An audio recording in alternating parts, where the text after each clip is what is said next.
Hey, what's going on guys? I'm MAXIMUS SIMPLEMODZ and welcome back to another video. So what I have here with me today is my Darth Maul themed case mod in the Corsair 600C case. And what I want to do in this video is just give you guys a bit of a closer look at it, talk about the case mods and everything I did to it. So let's check it out. Alright guys, here it is, the Darth Maul build. Now what I want to do is just go over the case mods that I did around the outside of the case, cover the specs, and then tell you all about the mods on the inside and all the other details that went into creating this build. Now, first of all, Darth Maul build, it all started as a simple black and red themed build. I had the ASUS MAXIMUS 8 Extreme motherboard to work on for a different project that didn't happen anymore. And then I was wondering, like, what can I do for a black and red theme for a case mod? And then a friend of mine, Josh, actually came up with the idea of Darth Maul. I'm like, of course, yeah, Darth Maul, black and red. I'm a huge Star Wars fan. So here we are. This is a Darth Maul build. Now let me just remove the side panel as it is a bit dark. So that's what I like about this Corsair 600C case is it does have the side panel on this nice swivel door, and you can just remove it off easily just like that. Now, as you can see all throughout the build, you see like it has this destroyed battle damage sort of look. Now on the outside panels, so this one here and the top panel as well, that's actually the bare aluminum that's showing, and then I did do just a little bit of dry brushing with some paint over it as well, but that's mainly just the bare aluminum that I sort of scratched out of it. I filed it, used the Dremel, all sorts of different methods to scratch that out, and then around the outside of the frame, sort of at the back here, I did that all throughout the inside as well. You can see it on the radiator, throughout other components as well. That's actually just dry brushing, so I used just some acrylic paint in a silver color. Just I wanted to, again, mimic this aluminum sort of look that's popping through. And I just wanted to have the case look like it's been through a Star Wars space battle or something like that. So that's super easy effect. A bit of acrylic paint on the brush and then just slightly brushing that through with no water, just dry. That's why it's called dry brushing. Actually a friend of mine, another case modder from here in Australia, Ethan from Technology and Gaming, he's the one that taught me how to use this method. He's really good with his weathering. First thing that will stand out is of course the Darth Maul face that's been done that with vinyl, and then I've actually cut his eyes and the horns out. I did that using my jigsaw Dremel, a lot of filing, so this was all done by hand, and then the vinyl piece for his face, and then I have a piece of white acrylic on the back there, and then it does sort of light up but you can't really see it. It's just a shame that I used white acrylic instead of opal. I might change that later. If I use opal acrylic it'll be a bit more see-through, and then the horns and the eyes will light up a bit better. Just moving up just here, the Corsair 600C does have another swivel door here just for the 5¼ inch bays. Of course those have been completely taken out, and I have done another window here because in the top there I have two 10TB Seagate IronWold hard drives, and I did want to really showcase those off. So I did still left the swivel door in there, but I did this nice window bit so you can see through in there, and then I've got a bit of light as well. Moving on to the back panel, I have actually replaced this with a whole piece of acrylic. I believe it's an 8mm thick piece, which is able to make it flush with the front panel and the top panel as well, so it's the same thickness as the original side panel would have been. There's actually a funny story behind this. The reason why I ended up using the piece of acrylic, although it does look pretty nice, what I wanted to do is have a window cutout here and a window cutout here so you could see the SSDs and then just the back of the motherboard. I thought that would look really cool. Actually, when I was cutting that, I forgot the fact that it's an inverse ATX case. So when I was doing the back panel, I did it the other way around, so the holes ended up being like somewhere on this side. So I was like, what am I going to do now? So I completely scrapped that back panel and I replaced it with this piece of acrylic. So in the end, I'm actually super happy with this. I'm actually happier than it would have been without. So let me turn the light off as well so you can sort of see it. It has the light shining through from the top. I actually have a cold cathode in there, so you can slightly see the cables. You can still see the SSDs. I have all the of course all the sponsor logos here, and then I have Darth Maul's figurine on the back. That's actually from the Phantom Menace, from the scene in the desert when he's out there with his hood on and all that.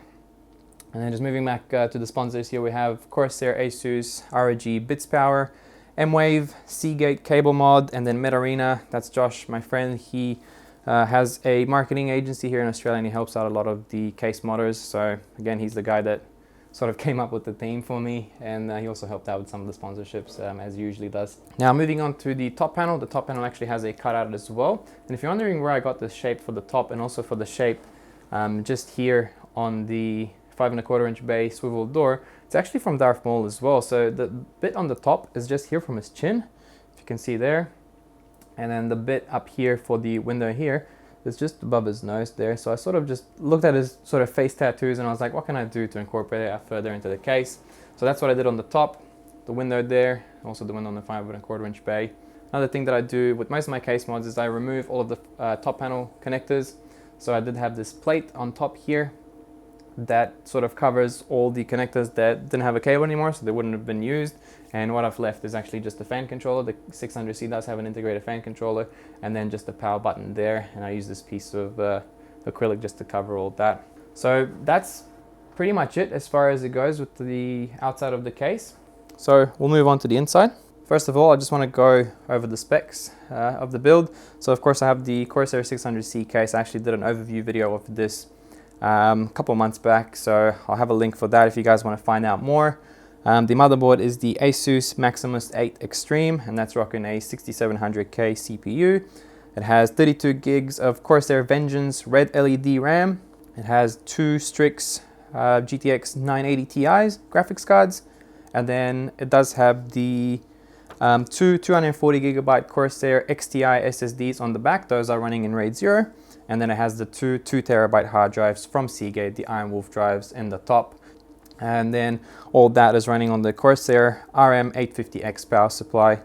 I am using Corsair SP120 RGB fans. So there's a 120 fan on the back there. And then I actually chose to put the 3 fans from the radiator underneath the case to give it that nice glow, and then also allow for more room in here. I'm using CableMod cables throughout, and then everything is, in terms of the water cooling, is from Bitspower, and I am using the Thermaltake C1000 black coolant mixed in just with a little bit of EK blood red coolant. So if you actually look at it up close in person, you can see a little bit of red sparkle that has in it, but probably on camera it's going to mostly look black to you guys. Now in terms of the case mods that I did on the inside, so first of all, yeah, the fans are underneath the case. There's still about 1/2 centimeter space there, so there's plenty of room for airflow. I can actually feel a lot in here. It's blowing nicely throughout. Now just above the radiator, I actually did some acrylic cover panels that I screwed into the radiator just to cover some of the cables there. There's another one there just next where the pump is. One of the things you guys might have noticed by now is I do have actually all of these straight lines, so there's no bend in any of the tubes inside the build. So all of the tubes shoot straight through into the front of the panel, and then they all connect through there. So I do have some Bitspower pass-throughs throughout, and then the 90-degree connectors that are able to connect all that through. This tube right here is meant to represent Darth Maul dual lightsaber.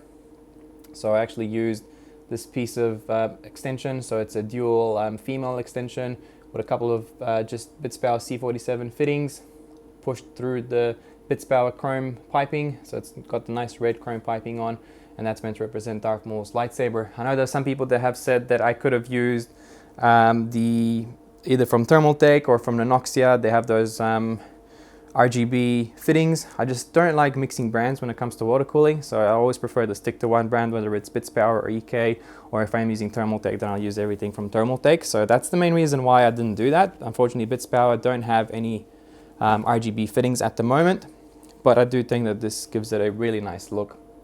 I also did the dry brushing on the tubes as well. And then the pump is custom mounted there. There is actually an acrylic plate that covers the side of the motherboard there. There's an acrylic plate that goes over on the front here as well. I actually cut out an entire hole there, and then I covered it with the acrylic just for me to be able to put all the pass-throughs fittings through. I have an RGB lighting just on the side here, so I can have it set to white at the moment. I actually do like the way red looks. It's just for the camera, it just makes it a little bit dark. So red actually goes really well with this build. It looks really nice. And I have the fans shining on red as well. With the fans, they do have a controller. So the controller, I've just put it in the front panel just here. So I can sort of pop my finger through there, and then I can press and change the colors, change the different modes. So I have it on red, and they're pulsating now. So the 4 fans. And then I can also have further effects with the lighting as well if I want to. You will see what I did in order to sort of represent lightsabers is I do have a red cold cathode just at the back there. And then also there's another one at the top that you can see through here. And another thing that we have here is what I did here is I mimicked a lightsaber cut. That's why I sort of left all of the plastic that melted. I cut this with the Dremel. And of course, when you turn the Dremel at super high speed and you're cutting through plastic, it will actually melt some of it away. And that created this nice effect. So I didn't actually have to do anything special. I just cut it as normal and I just didn't clean it up. Looks like it's been melted through as it's been cut through a lightsaber. And that also allows to give you a good look into the two 10 terabyte hard drives. You can see a little bit of the power supply and of course all the custom cables just through there. Another bit of mod that I did just here is over the SLI bridge. I use a piece of acrylic that's stuck there using double-sided tape, and then just create a bit of vinyl there. Now, as you guys may know from watching any of my other videos, I do like to do a lot of custom vinyl work. So I do have my own vinyl platter that I cut things in-house with. So I do have a bit of vinyl there, just a vinyl on the SLI bridge here that I've already mentioned, and then I've done some custom vinyling on the power supply on the top of it as well, and just the RM850X branding there. Now when it comes to water cooling, so I did use a Bitspower sort of full cover block, so it does cool the VRM as well on the motherboard, and that one usually has a cover on it. I just chose to remove that, so you can see all the channels that the coolant is running through. And then I'll just go over the water cooling bit. So it is going from the pump, shoots straight out there, then it comes out into this tube here, that goes through the 360 rad, comes back up through this, then this goes up, goes into the CPU block, comes out of the CPU block, goes into the graphics cards, goes through the graphics cards, goes back up, and then through there, through the other one, goes into the reservoir and back into the pump. So it does look very complex when you see all these tubes running through, but it's actually very simple. So it's only a CPU and GPU water cooling loop with a single radiator. I guess another thing I can give you guys a look at is on the back. So the way that I've mounted the acrylic, it's just 4 screws. I've drilled a hole and then I've tapped straight into there. So there's just 4 screws that hold that on. So let me just quickly take it off, and then I'll show you guys a good look at the back and all the cables as well before ending this video.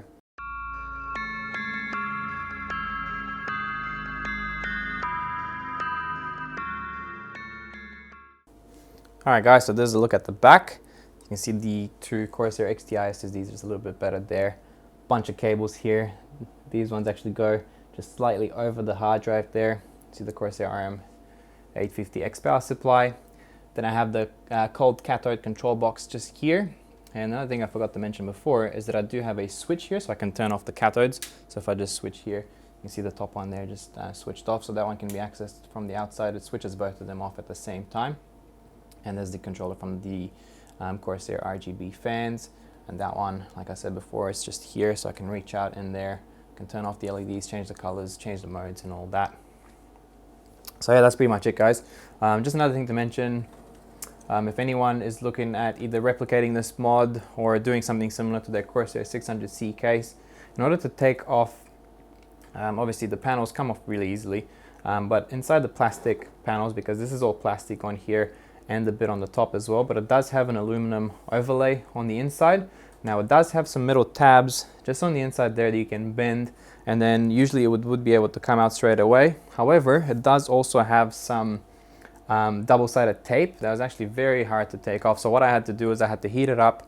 I believe I used a hair dryer. I didn't use a heat gun. I thought that was going to be a bit too much, but I used a hair dryer and just sort of heated them up and then just slowly peeled it off. So that was a bit of a challenge, I think, in terms of coming to this case. I think that was the toughest bit. I was actually very afraid of either breaking the actual plastic panel or bending the aluminum as I was unpeeling all that, but it did actually come out all right. So it had double-sided tape, had 2 big strips running around the front, same along the top, and then it actually had some smaller strips on the back there. So I had to clean all that up, and now it doesn't actually have any double-sided tape on at the moment, but it is holding on very well. So all of the metal tabs that it has on the outside, on the inside, they do actually hold on the metal pieces into the plastic really well. So yeah, that's pretty much it, guys. I hope you had a good look all around this case mod. Again, if you want to see more of the progress in detail, then check out my case mod time-lapse video. And if you enjoy my content, then give it a thumbs up, leave a comment below, let me know what you guys think about the case mod, what do you think about the video quality, and of course, if you enjoyed, then subscribe, and I'll see you guys in the next one.